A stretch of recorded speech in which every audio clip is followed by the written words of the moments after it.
Gaining new knowledge about big wave surfing, about rescue, about first aid, and about apnea can help you to overcome your fear when surfing. This course will prepare you to the basic of tow-in.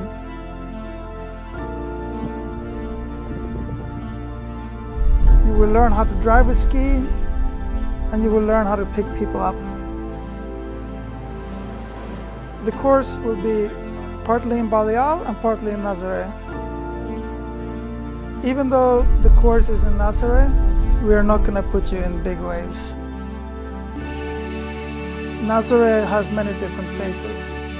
We train in smaller waves, but this course will prepare you to surf anywhere in the world.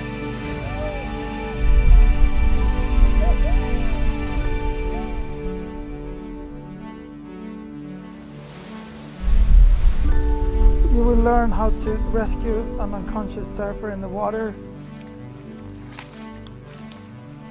Our team is super knowledgeable in the area. They will keep you safe while you push your boundaries.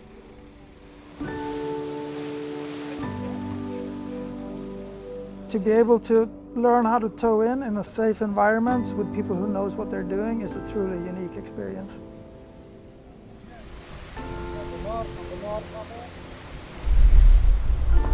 This course is not just for big wave surfers, it's for everyone.